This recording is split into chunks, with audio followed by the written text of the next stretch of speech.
5. To block this call and all future calls, press 7. To reject this call, hang up now.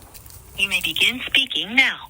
Hello and welcome to Convict Inc. I'm your host, Robert Rosso. It is Wednesday the 16th. Tomorrow I have a couple family members whose birthdays it is. Anyway, happy birthday to my nephew. So, I am what they call a suicide watch order. I'm a suicide companion.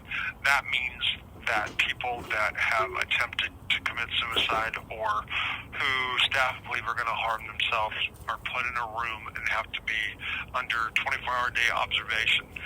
And people who sign up for inmate companion, suicide companion, go in there. If we do 4-hour shifts twice a week. Mine's Monday and Friday, both from 10 a.m. to 2 p.m. And then if we're called because of shortages or whatever, we can go at different times. Anyway, I was called. I went did my shift on Monday, and I was called back in on Tuesday, and I really didn't feel like going down there. It does get boring, although I will say it's in the mental health ward, and it's in the lockdown unit, and there's a lot going on in there. I mean, there's people that are really mentally ill, and although it's can be considered kind of sad, there can be some entertainment value too. If you have a sick sense of humor, there's a guy down there that wants to be released. He says he's part of SEAL Team 6. The one that went and extracted got Bin Laden, and he needs out because Trump's up in the polls and he needs to save his family. We've got that guy.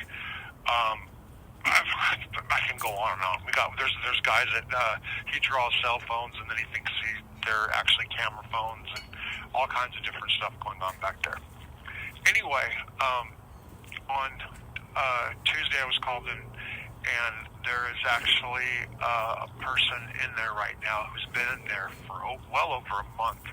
I will be talking about that when I get out, but the person does have gender dysphoria. It chooses not to talk whatsoever, is like remaining silent. So when that happens, they can't let that person then go to the compound because they're not complying. So if you're not talking to anybody, if you're not having a conversation with staff, then they can't say that you are not a danger to yourself no longer. And this person, by the way, is actually really well educated. And so here's what happens. This happens on Tuesday. I'm sitting there, and there's a guy right in back of us, 2 cells down, and he's nutting up, and they're going to force medicate this person, and this person is refusing to medicate. Well, Captain comes in, and I got to give him his props. He did the best. I mean, this guy really did. He handled the situation as well as he possibly could, dealing with somebody who had severe mental illness. And then downrange, there was another person, same situation. I guess it was medication day. Once a month they give people shots or whatever. And I'm talking about strong medication, okay? These people have a lot of serious disorders. Well, what happens is the captain was talking to this one person, and he gave it his all. Talked to him for about 30 minutes. Finally, it was just no more. And I knew at that time what was going to happen. The SORT team, Special Operations Resort Task Force, or I think I got that close. The Ninja Turtles. They dress up like Ninja Turtles. They come in. They tell you to cuff up. If you don't cuff up, they'll gas you, shoot you with these little weapons, bean bags, stuff like that, rubber bullets, different stuff. So,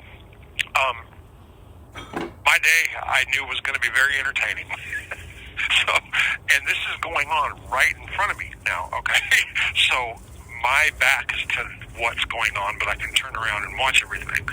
The person I'm watching, the suicide person, I will not say their name right now, but who usually doesn't pay attention to anybody, every once in a while, he'll make a couple comments, but otherwise says nothing whatsoever. And there's nothing in this person's cell. No reading material, not even any toilet paper. If they want toilet paper, they have to ask, and they get like 4 sheets of toilet paper, okay? They get a styrofoam cup. So I'm sitting there watching, and the suicide person sits there, and all of a sudden he says, "What's going on there?" And I told him, so we kind of watched the entertainment, if you will. And to here comes the officers. First, what happens is the guy down the range, you hear a bunch of yelling going on, and then all of a sudden you hear the boots boom, boom, boom, boom, and then here comes these looks like they're almost like, it looks like something out of Star Wars when I think about it. I don't know how many of you seen the riot gear ones, but they're like more modern, where like the knees are like the suits are more up to date, almost like what's the armies in Star Wars? They're all white. They're all dressed up. They look like the Ninja Turtles kind of. I don't know. I'm not a Star Wars person, but that's what they look like. And there's like, I think there's like 10 of them, 10 of the officers. And they first went and dragged this one guy out. They have it all on video camera. Nurse steps in, nurse comes in, and then gives the person a shot, and then that person goes from making a lot of noise to